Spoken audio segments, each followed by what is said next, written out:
Hey guys, I am Dani. Welcome back to Summer Skye Gardens. In today's video, we're actually going to go inside and I'm going to take you through how I am planning out my garden for the year. We're getting towards the end of August, and here in the South where I live, it's been ridiculously hot. A lot of stuff is dying, and it's a really good point in the year to kind of yank a bunch of stuff up, start fresh, and think about how you want your garden to look for the next season. This is a good point in the year where I like to plan out what I'm going to be doing for the fall, winter, spring, and summer, get everything nice and organized, and envision how I want my garden to look. So I'm going to take you through the whole process of how I do this, as well as show you what I'm planning on planting. I hope this will give you some good tips and inspiration and help you with planning out your garden. As always, if you like this video, give me a big thumbs up, like, comment, share. I'm going to be sharing these videos on my YouTube channel as well as Instagram, IGTV from now on, just to reach more people. So whichever place you want to find me, I hope that you'll follow along.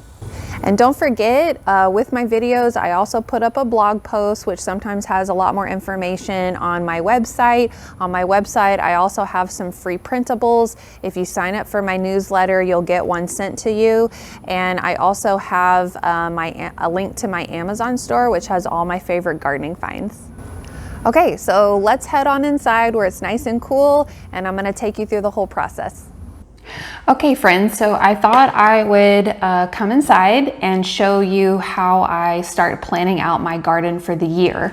Where I live in South Texas, Zone 9A, the summer gets ridiculously hot, and while we can plant and grow things in the summer, by August, which it is right now, usually things are wilting and dying and have succumbed to pests, and you end up ripping a lot of things out. So in my opinion, where I am, this is a really good time to almost like start over and envision what your next gardening year is going to look like. So I plan out my garden from August through August the following year. What am I doing in the fall garden, the winter garden, spring garden, summer garden?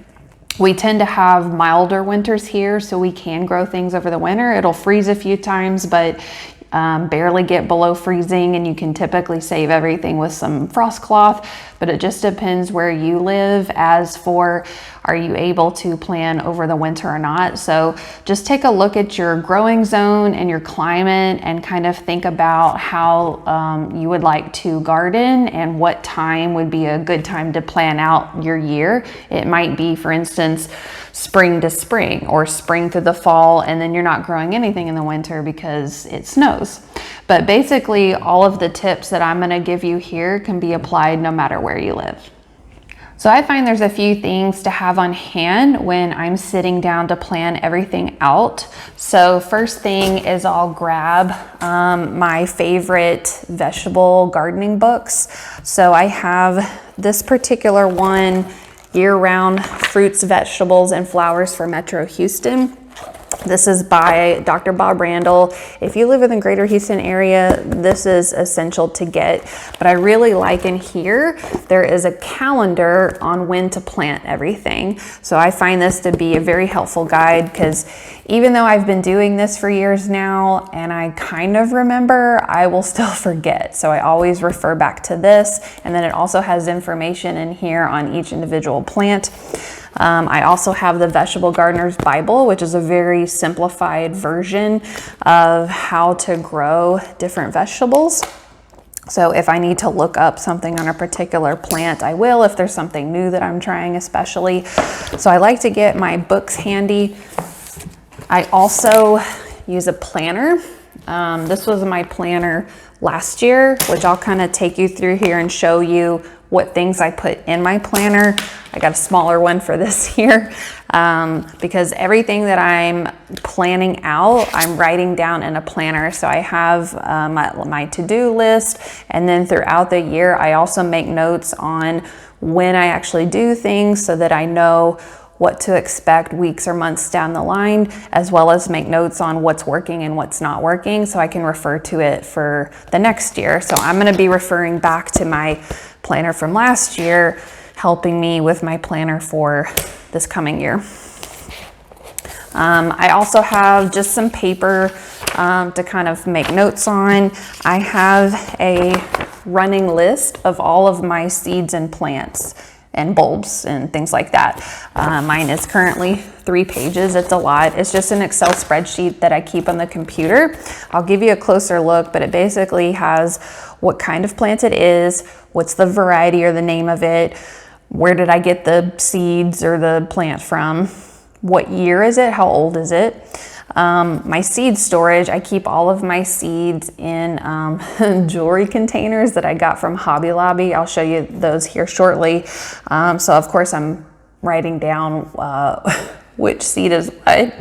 And then I also have a section on what area of my garden or what bed it was planted in. So like 2019, 2020, 2021. This is going to be super helpful for crop rotation because you think you'll remember where you planted something, you probably won't. Now I will preface this with I just redid my whole backyard garden as I just showed you. And so all of my beds are fresh and new. So I'm lucky this year in that I'm kind of starting from scratch, but I need to be very meticulous in my notes on where I'm planting everything this year so that next year I'm able to successfully do crop rotation. Just a quick note on crop rotation. If you go to my website, summerskyegardens.com, if you want to sign up for my newsletter, I send you a free printable crop rotation guide. This is something that I feel like can be very overwhelming, especially if you're a newer gardener. So I tried to kind of simplify it and make it fast and easy to refer to. So go check that out. And then the last thing that I like to use is this giant, just basic whiteboard and some whiteboard markers. This is actually my daughter's that they like to draw on, but I like to use this so that I can draw out my bed and kind of plan where I want to put everything. And it's easy to erase and make notes instead of like using paper and having to scratch it out. So I think the first thing that you want to do when you're thinking about your garden for the next year is try to think about maybe some of your gardening goals. What are some things you're interested in growing? What are some things that you're going to use or eat? And for instance, in my family, we're not big into cucumbers. So I really never grow cucumbers. My husband hates them. My kids don't particularly like them. I don't particularly like them. So what's the point of me planting cucumbers if we're not going to eat them? I might try some little ones next year for pickles, but we'll see. So think about that. You want to plant things that you're going to eat, that you're going to use, and then think about, if there's anything new that you want to try, and what are your goals? For me, a big goal for this next year is to grow more cut flowers. So I am actually designating one of my raised beds as a cut flower garden. I am taking away bed space from the vegetable garden in order to do that, and I'm also utilizing my whole front flower bed area for cut flowers. That's something important to me for this next year. So I want to be very careful about where and how I'm planting everything so that I can really maximize my space usage, just because I don't have a lot of space. So for me, when I'm thinking about what I want to grow, is I like to kind of just go through my list of what all I have on hand already and think about, okay, when is this going to be planted? How is it going to grow? How long is it going to last? Is it going to eventually die? Is it going to be a perennial? Is it an annual, a perennial, a biennial? So an annual is something that you're going to plant. It's going to grow and produce fruit or flower and then eventually die months later. A biennial is something that you will plant now and next year will set out flower, which is typically mostly flowers, not fruits and vegetables. Or is it a perennial? Is it something that's going to grow year-round? Maybe a little susceptible to the weather, but it should last through the winter. It should last through the summer. This can be a lot of your like trees, like citrus, apple trees, maybe some shrubs like raspberries or blueberries, or a lot of the flowers. So I like to go through my list and I will just write down what I'm interested in growing, look at the varieties. I make notes if it's something that I still have. Did I plant it already? Did it do well? Did I like it? Did it taste bad? And kind of write down like, when am I going to be planting these, and kind of make a list for fall, winter, spring, and then summer. And then once I have what I want to plant, if there's anything new I want to try that I'm interested in, when is everything going to be planted, then I can kind of section off into, okay, let me plant my fall garden, let me plant out my winter garden, spring and summer. So I take my list, put that away, and then I start to kind of write down my beds that I have and what I'm going to be planting, let's say for now, for the fall. So I have 6 raised beds. One of them is going to go for cut flowers and the rest are going to be for vegetables. So anything that I want to grow for the fall and really the rest of the year needs to plant within these 5 beds. So to start with, for fall planting, this is where I'll come and grab that master list of everything and start to figure out, now, is there anything that I can plant together? For instance, you know, my smaller beds are 4 by 3 feet, so 12 cubic feet. If I wanted to plant broccoli, I do square foot gardening, so you plant 1 broccoli per square foot. I don't need 12 broccoli plants for my family. We like broccoli, we're not going to be eating broccoli every day. So I don't want to plant 1 bed of broccoli, and I want to plant a lot of different things. So I need to figure out, well, what in my fall list of plants that I'm going to be starting, and this is kind of fall and winter kind of spans together, but what can I put with broccoli to maximize my space? So for instance, in my bed 3, I am going to pair broccoli with beets and radish. Those are good companion plants. So, and companion plants are things that go well together. They're not going to compete for nutrients. They're not going to cause disease in each other, and they could potentially protect each other or attract beneficial insects or keep pests away depending on how you're planting them.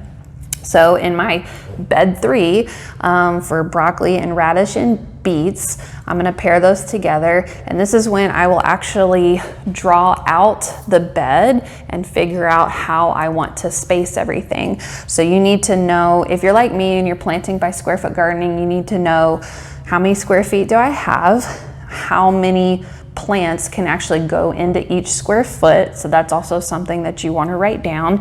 How do I want to plan it out in the bed?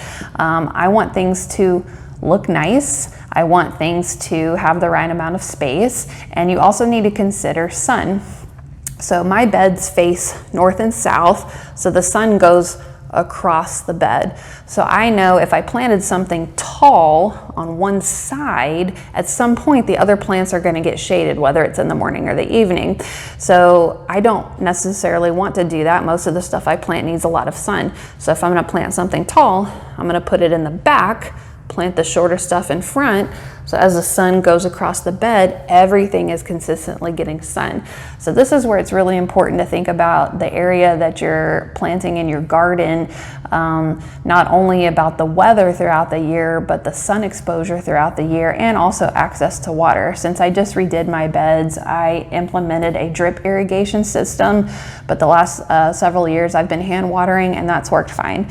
But the sun is a really big deal into what you place together and how you place them in your growing area. Okay guys, so this video got rather long, and I decided to split it up into 2 parts. So we are going to end the first part there. Next week, I will have the second part out where I will show you how I use the whiteboard and how I am drawing everything out in my beds for organization, and also what I will be planting in the upcoming months. So be sure you check it out.